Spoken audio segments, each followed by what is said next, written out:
नमस्कार दोस्तों, मेरा नाम है प्रदीप चौहान। दोस्तों, कल राहुल गांधी को की देशभक्ति को लेकर जो सुप्रीम कोर्ट के जस्टिस दीपांकर दत्ता का जो मौखिक टिप्पणी थी, उस टिप्पणी ने देश में अजब सी बहस शुरू कर दी है कि आखिरकार सुप्रीम कोर्ट के एक जस्टिस को किसी की देशभक्ति का सर्टिफिकेट देने का हक किसने दिया। बहुत से लोग खुद जस्टिस की अपनी क्रेडिबिलिटी पे सवाल उठा रहे हैं।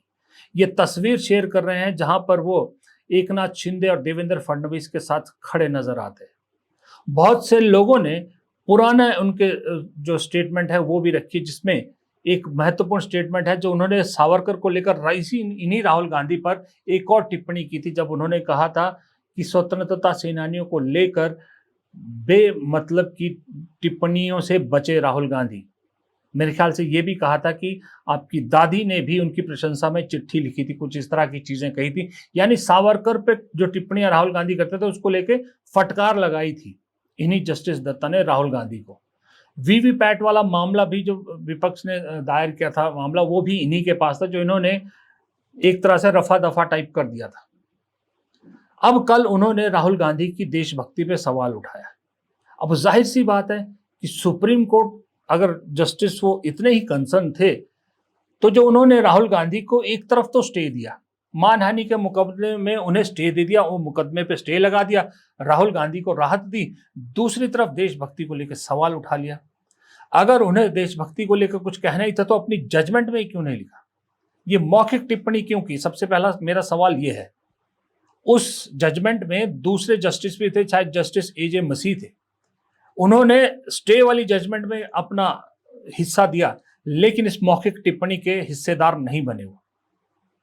और अगर ये लिखित में हो जाता तो वो भी हिस्सेदार हो जाता, तो शायद वो इस पे ऑब्जेक्ट करते। लेकिन जस्टिस दत्ता जानते थे कि हेडलाइन ये हो जाएगी कि राहुल गांधी को राहत, सुप्रीम कोर्ट से राहत मिली, मामले पे स्टे होगी। ये हेडलाइन सरकार को सूट नहीं करती, इसलिए हेडलाइन बदलने के लिए दे दिया कि फटकार लगाई। और कल सारा दिन गोदी मीडिया पे, सोशल मीडिया पे यही चलता रहा कि राहुल गांधी को सुप्रीम कोर्ट ने लगाई फटकार, जबकि सब अंदर जानते थे कि सुप्रीम कोर्ट के जस्टिस को यह हक नहीं है कि किसी की देशभक्ति पर सवाल उठाए।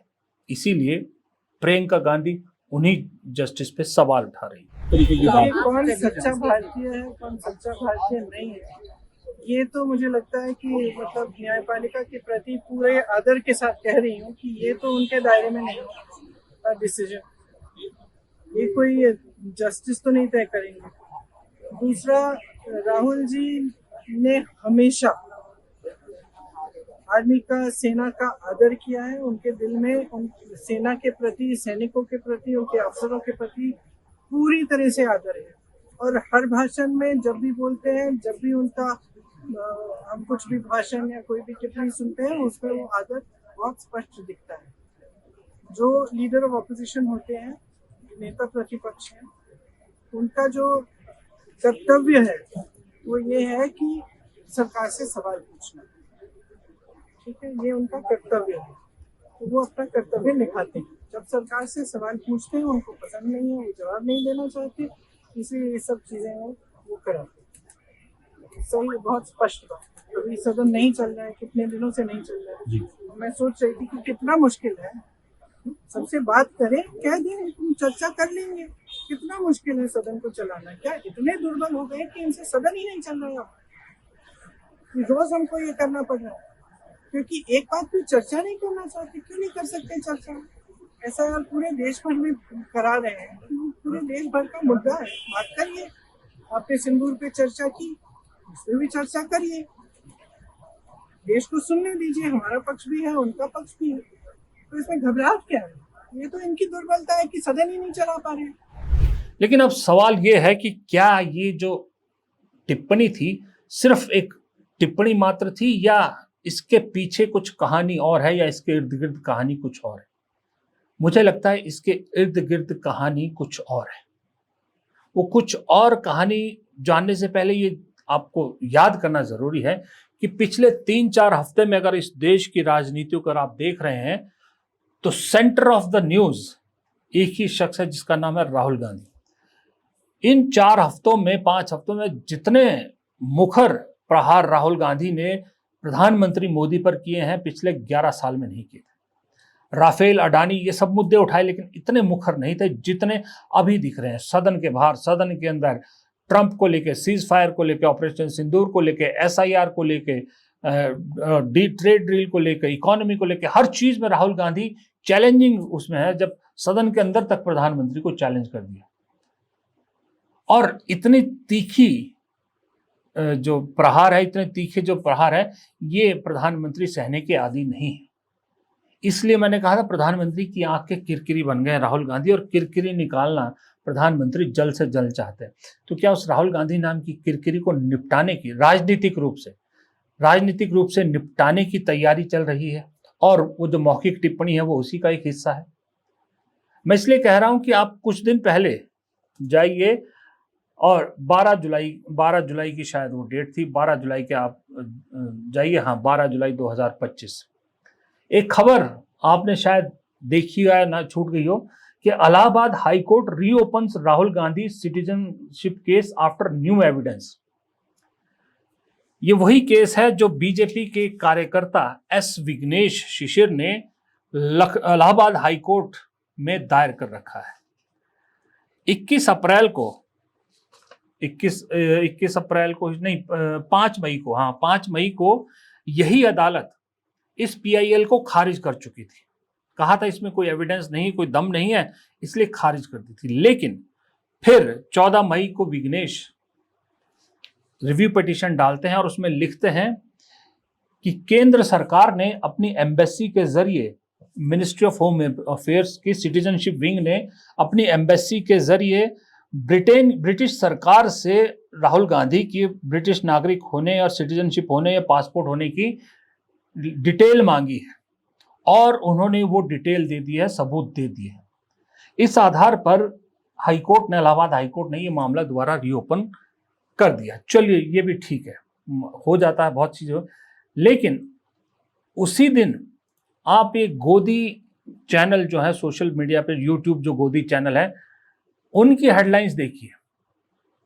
राहुल गांधी की ब्रिटिश नागरिकता के मिले सबूत नहीं रहेंगे सांसद। ध्यान से देखिएगा, राहुल की नागरिकता छीनी, शाह को ब्रिटेन ने भेजे 4 प्रूफ, 3 देशों से मिले वीडियो सबूत, दस्तावेजों में हाईकोर्ट जज हैरान। Rahul Gandhi UK citizen expose. इन्हें ये सब चीजें कैसे मालूम कि सबूत क्या मिले हैं? कुछ हिंट मिला होगा इनको, तभी इस तरह की हेडलाइन चला रहे हैं। यानी कि एक तरह से हवा बनाने की कोशिश की जा रही कि राहुल गांधी तो इस देश के नागरिक ही नहीं। अब ऐसे में सोचिए, सबूत चाहे कुछ भी हो, कुछ तो सबूत सरकार को मिले ही होंगे, कुछ तो सबूत क्या मतलब, कुछ ब्रिटिश सरकार ने कुछ जवाब दिया होगा। अब उस जवाब के आधार पर अगर इलाहाबाद हाईकोर्ट की बेंच बेशक राहुल गांधी को ब्रिटिश नागरिक करार दे या ना दे, कहीं अगर इसी तरह से जस्टिस दत्ता की तरह की मौखिक टिप्पणी भी कर दे उनकी नागरिकता को लेकर, तो इस देश में उस टिप्पणी और जस्टिस दत्ता की टिप्पणी को मिलाकर, यानी इलाहाबाद हाईकोर्ट और सुप्रीम कोर्ट की टिप्पणियों को मिलाकर एक पूरा नैरेटिव बना दिया जाएगा कि राहुल गांधी देशभक्त है ही नहीं, क्योंकि वो इस देश के नागरिक नहीं है। इसलिए हमेशा जो बीजेपी कहती रही है कि वो ऐसी बात करते हैं जो भारत के खिलाफ होती है, वो सही कहती थी। अब पप्पू की इमेज से लड़ने के लिए राहुल गांधी को 10 साल लग गए। अब देशद्रोही का ठप्पा अगर उन पर लग जाए तो उससे निपटने के लिए तो उन्हें कितने ही टाइम लग जाएगा। बेशक फैसला कुछ और हो, लेकिन एक टिप्पणी भी काम कर जाएगी, जैसे कल की।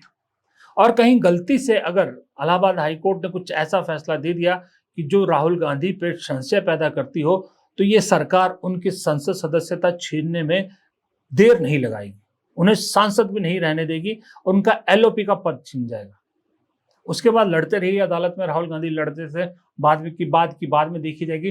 फौरी राहत इस वक्त सरकार दरअसल फौरी राहत चाहती है, इस वक्त चारों तरफ से घिरी है, कहीं से कोई एक राहत चाहते हैं मोदी जी।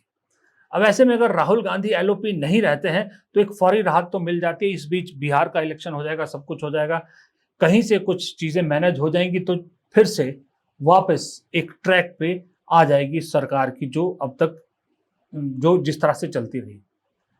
तो मेरे कहने का मतलब है कि क्या एक बॉर्डर उसमें राहुल गांधी को राजनीतिक रूप से निपटाने की एक कोशिश है, इसलिए इन सब चीजों को जोड़ के अगर आप देखो, ये ताना बाना जोड़ के देखो, तो लग तो रहा है कि एक जाल बुना जा रहा है।